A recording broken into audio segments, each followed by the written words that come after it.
You're watching CW Montana. This is the MTN 9 o'clock news. Good evening, everyone. Thanks for joining us on your Thursday. A busy news day across the state, including shots fired from Capitol Hill as Congressman Jeanne Fortes takes on Google. Plus, a late-night shooting just outside a Bozeman bar leaves investigators with questions and residents with concerns. But first, several Montana vape shop owners filed suit late today to block and overturn Governor Steve Bullock's order banning flavored vaping products. Now, that lawsuit filed in State District Court in Hamilton calls the Bullock order arbitrary and capricious. Governor Bullock issued his emergency order last week, calling it a public health emergency. He says the ban, which doesn't take effect until next Tuesday, would prevent teenagers from using the products. The suit says the order would essentially put legal vaping shops in Montana out of business. And the suit asked the judge in Ravalli County to issue a restraining order to stop Bullock's order from taking effect while its legality is determined. A state program that helps the disabled find and keep jobs in Montana is now facing a big budget hit. Advocates of the program thought the state would appeal the federal penalties. But as MTN's Mike Dennison reports, that's not going to happen. The Vocational Rehabilitation and Blind Services Program serves about 4,000 people with an annual budget of $13 million, including $10 million of federal money. But 3 years ago, the state says it enrolled too many people, leading to a big overspend of the program budget. That led the feds to levy substantial financial penalties on the Montana program. Beth Brenneman, an attorney for a disability rights group, says a council monitoring the program thought the state would try to get those penalties overturned. Since the debacle was revealed to the council, they've been promising they would ask for a waiver of these particular penalties, and a decision now has been made that they will not. That means the program will lose a net $3.3 million this coming year. And next year, the state says that amount hasn't been determined. But Brenneman said the council was told it would be $6 million. State officials don't think the requirements for getting the penalty waived can be met.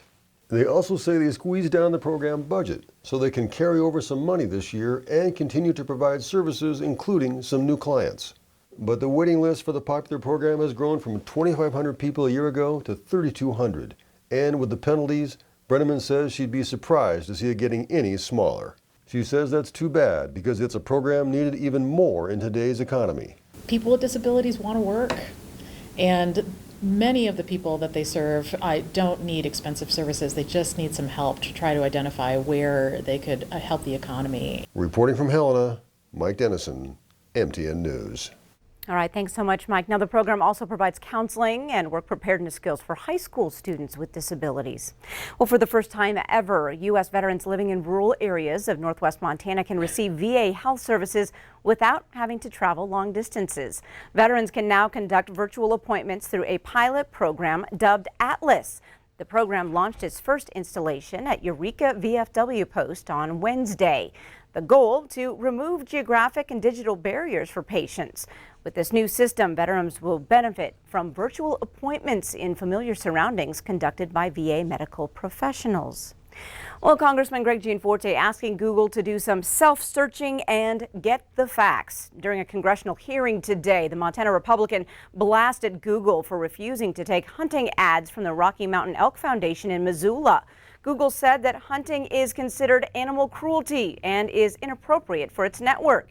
Jeanne Fortes calls the Google stand absurd. Hunting is a way of life in Montana and many parts of the country. I'm very thankful that you worked quickly to reverse that, but I remain very concerned about Google's effort to stifle the promotion of Rocky Mountain Elk Foundations and how they were treated. I worry that other similar groups have faced similar efforts to shut down their advocacy. Jeanne Fortes says he has invited Google executives to meet with representatives of Montana outdoor recreation businesses, but has not received a response yet. Well, 2 men in the hospital with minor wounds, another behind bars tonight after an early morning shooting in Bozeman. That incident happened just after 2 a.m. and Bozeman police say it started as an altercation in a bar and was not a random event. The alleged shooter, a Bozeman man, was arrested late this morning, and officers could be seen searching Bozeman Creek, which is also part of the crime scene. Police are still searching for several others who could be connected. Well, community members and law enforcement still on the lookout for a suspect who escaped from the Jefferson County Jail last week. Torrey Gee escaped from the detention center in Boulder on Friday, where he stole a pickup truck and then allegedly stole another truck near Twin Bridges on Monday. Authorities also believe Gee took a Montana Department of Transportation pickup truck on Wednesday evening north of Dillon. That vehicle has not been recovered. Today, the Montana State Prison went into lockdown after an inmate was unaccounted for. Harry Lamar, sentenced for sexual intercourse without consent, aggravated kidnapping, and burglary out of Missoula, was eventually found within the fenced area of the prison compound. Well, Lewis and Clark County Sheriff Leo Dutton says he will withhold information on future events until all the facts can be verified. Now, the sheriff is referring to this week's scare at a Helena elementary school that caught national attention. MTN's Jessica Nelson has the details on this change in communication.